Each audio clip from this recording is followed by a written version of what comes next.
আজ এক ধরনের স্যান্ডউইচ বানাবো।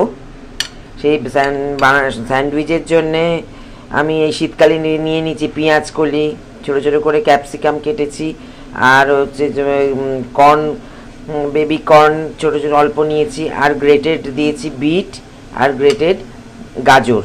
এইগুলো দিয়ে আমি আগে এর মধ্যে আমি একটুখানি অল্প নুন দিয়ে দেবো, অল্প নুন দিলাম, আর দেব হচ্ছে একটু চিলি সস, অল্প সামান্য পরিমাণে চিলি সস, ব্যাস চিলি সস, আর একটুখানি সয়া সস দেবো অল্প, একটুখানি সামান্য একদম। এইটা দিয়ে আমি এটাকে একটু মেখে নেব।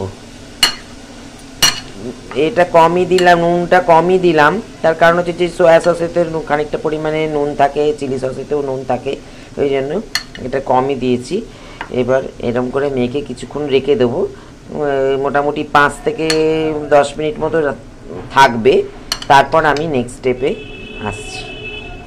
শীতকালে তো নানান রকম সবজি থাকে, খেতে বেশ বিভিন্ন রকমের আইটেম খেতে বেশ ভালোই লাগে, আর ব্রেকফাস্টের পক্ষে স্যান্ডউইচ তো মানে খুবই ভালো লাগে। ঠিক আছে, নেক্সটে আসছি। পুর রেডি করার পর আমি মোটামুটি 10 মিনিট এটাকে রেস্টে রেখে দিয়েছিলাম। এবার আমি এরকম বড় বড় ব্রেড নিয়ে নিয়েছি। ব্রেডের ওপরেতে আমি একটা ব্রেডেতে একটু বাটার দিয়েছি অল্প পরিমাণে। আমরা একটু কম বাটার খাই, সেই জন্য একটু কম দিলাম। আপনারা ইচ্ছে করলে যারা বেশি খাবেন বা বাচ্চারা যদি খায় তাহলে তাদের জন্য একটু বেশি করে বাটার দিয়ে দেবেন। দিয়ে বাটার দেওয়ার পর এই যে পুরটা রেডি করেছিলাম সেই পুরটাকে আমি এখানে ভালো করে স্প্রেড করে দেবো। এইভাবে আমি ভালো করে স্প্রেড করে দেবো, আর একটু দেব। এই ভালো করে এটা স্প্রেড করে দেওয়ার পর আমি এর উপর একটু অরিগানো ছড়িয়ে দেবো। একটুখানি সামান্য অরিগানো ছড়িয়ে দিলাম, আর দিলাম একটু গোলমরিচ গুঁড়ো দিয়ে দেবো অল্প, আর দেব সামান্য গ্রেটেড চিজ, সামান্য পরিমাণে গ্রেটেড চিজ দেবো। বেশি করলে আরও টেস্ট ভালো হবে। আমি সামান্য পরিমাণে গ্রেটেড চিজ দেবো। এইভাবে সামান্য পরিমাণে আমি গ্রেটেড চিজ দিয়েছি। আমার বাড়িতে এরকম কিউব ছিল বলে এরকম কুড়িয়ে দিলাম, কিন্তু আপনাদের বাড়িতে যদি চিজের স্ল্যাব থাকে তাহলে সেটাও আপনারা উপরে এখানটা দিতে পারেন। এবার আমি নেক্সট আর একটা যে বাটার আছে, আর একটা যে ব্রেড আছে, সেই ব্রেডটা আমি এর ওপর দিয়ে দেবো। এইভাবে আমি ব্রেডটা চেপে চেপে দিয়ে দিলাম। আমার মোটামুটি 3টে তৈরি হয়ে গেল। এবার নেক্সট স্টেপে আসছি। এবার একটা কাস্ট আয়রন তাওয়াতে আমি সামান্য সাদা তেল দিয়ে দিয়েছি।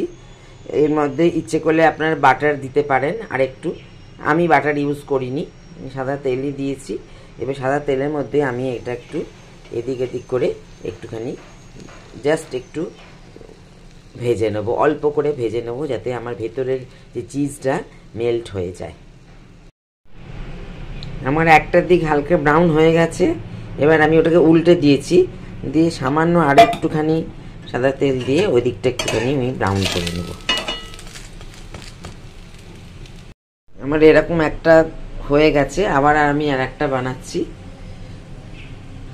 দেখুন কি সুন্দর একটা হালকা ব্রাউন একটা কালার এসছে, খেতে মুচমুচে হয়, আর ভেতরে তো এত ভেজিটেবলস থাকে যেটা খুবই হেলদি ব্যাপার। আর বাকি যেগুলো যদি চিজ আর বাটার আর একটু বেশি দিতে চান তাহলে সেটা দিতে পারেন। আমরা প্রেফার করি একটু কম, তাই আমরা একটু কম দিলাম। স্যান্ডউইচ পরিবেশন করলাম, ব্রোকলি, বয়েলড ব্রোকলি আর কড়াইশুঁটির সাথে। হেলদি স্যান্ডউইচ, আপনারাও বাড়িতে বানান, করে খান।